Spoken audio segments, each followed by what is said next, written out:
Hi hi යාළුවනේ. ඉතින් ඔයාලට කොහොමද? අලුත් වීඩියෝ එකක් අරගෙන ආවා. පහුගිය දවස් ටිකේම වීඩියෝ එකක් අරගෙන එන්න බැරි වුණා කාර්යබහුල වුණ නිසා. කොහොම හරි ඉතින් ඔයාලව හම්බෙන්න අද අලුත් වීඩියෝ එකක් අරගෙන ආවනේ. ඉතින් ඔයාලා දන්නවනේ මගේ උදේ පාන්දර විනෝදාංශ තමයි මේ ලස්සන ගහකොළ දිහා බලාගෙන ඉන්න එක. හරිම ලස්සනයි උදේ පාන්දරට මගේ ගෙවත්ත. ඉතින් මේ මල් වර්ගෙට කියන්නේ මොකක්ද කියලා දන්නවද? අපේ පැත්තේ නම් කියන්නේ නැට්ටුක්කාර මල් කියලා. මේ මල් හරිම ලස්සනයි.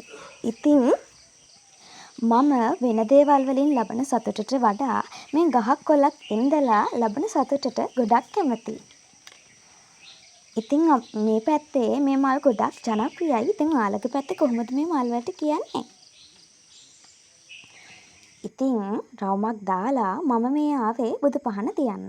ඉතින් අනිවාර්යෙන් දිනපතාම මම මගේ නිවසේ බුද්ධ පූජාව පවත්වනවා. ඉතින් බුදුන් වැඳලා ගාථා කියලා සෙත් පිරිත් සජ්ජායනා කරලා තමයි මම මගේ දවස පටන් ගන්නෙ. ඉතින් මේ තියෙන්නේ 2026 මගේ අන්තිම පළදාව කංකුම් වල. ඉතින් ඔයාලට පේන්නේ නැති මල් එහෙමත් තිපිලා දැන් ඉතින් කඩා ගන්න කාලේ හරි. ඊළඟට ඉතින් ඔය තියෙන මගේ පළතුරු වට්ටිය. ඉතින් ඒකේ පළතුරු පිරෙලා තිබ්බ නිසා මට අද හිතුණා මොනවා හරි හදන්න ඒවයි. මට අද හදන්න පුළුවන් වුණේ අර ෆෘට් ජූස් එකක් හදාගන්න පළතුරු ටිකක් කපා ගන්න. ඉතින් මේ pear තිබ්බා. ඉතින් ඒක නම් මම කපා ගත්තේ නැහැ. ඉතින් ඒ නිසා ගස්ලබුයි අන්නාසි මම ওই විදියට කෑලි වලට කපලා ෆ්‍රීසර් කරලා තියාගෙන ගන්නවා ජූස් එකක් බොන්න. අද ඉතින් අඹ එහෙමත් තිබ්බනම් ෆෘට් සලාඩ් එකක් හදන්න තිබ්බා. ඉතින් ඒව නැති නිසා මට පුළුවන් විදියට මට තියෙන විදියට මම ඔය ටික කපා ගත්තා. ඉතින් ඉස්සෙල්ලම ගස්ලබු වල පිටපොත්ත අයින් කළා. ඒකේ ඇට ටික මම ඔය විදියට ඉවත් කර ගන්නවා.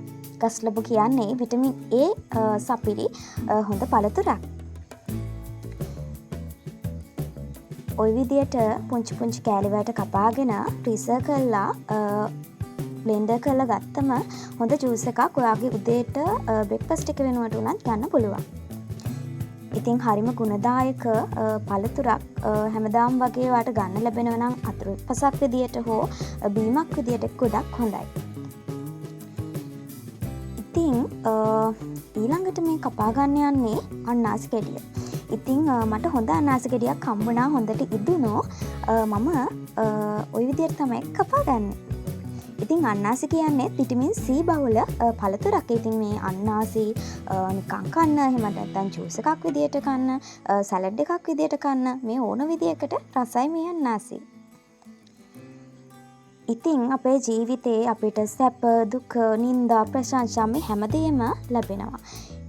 නමුත් ඉතින් බුදුදහමට අනුව මේ ජීවිතේ අපි චාම් විදියට අටලෝ දහමට යටත් කල් ගෙවන එක තමයි ගොඩක් හොඳ.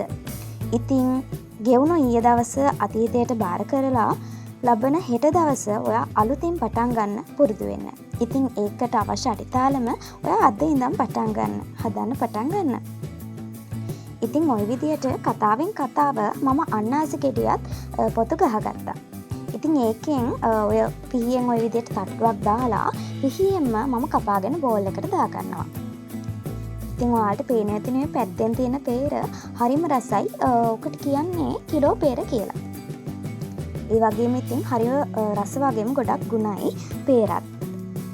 ඉතින් pear වලිනුත් ඉතින් ඔයාලට නිකන් කන්න අච්චාරු එහෙමත් කන්න පුළුවන්. ඊළඟට ඉතින් ඔය ටික ඔය විදියට කපාගෙන දාගන්නවා මම අන්නාසි ටික බෝල් එකට. ඉතින් ගස්ලබු ටික නම් මම කපාගෙන ඉවරයි. ඔය කපාගන්නේ අන්නාසි ටිකනේ. ඊට පස්සේ ඉතින් ඕකට මම එකතු කරන්නේ මොනවද කියලා බලන්නකෝ. ඔය තියෙන ඉතින් හොඳට ඉදුණු දෙහි ගෙඩියක්. දෙහි කියන්නේ ඉතින් ඕනම දෙයකට රසය වැඩි කරන හොඳ දෙයක්. ඉතින් සලාඩ් එකකට ජූස් එකකට අනිවාර්යෙන් තිබිය යුතු දෙයක් මේ දෙහි. ඉතින් ඒ නිසා මම ඒකත් එකතු කරගත්තා. ඉතින් ඊළඟට ටිකක් හවස් වෙලා මගේ තේ වෙලාවේ තේ එක ගන්න තමයි මම මේ හදන්නේ. ඉතින් ඔය විදිහට තමයි මම මගේ ලස්සන මේසේ හදාගෙන තියෙන්නේ මල් වලින් සරසලා. ඉතින් අද තේ වෙලාවට තියෙන්නේ මොනවද දන්නවද? උණුමුණු ටේකෝප්පෙයි කිරිටොෆි. ඉතින් එහෙනම් අතට ගිහින් මාව සබ්ස්ක්‍රයිබ් කරන්න. බයි බයි.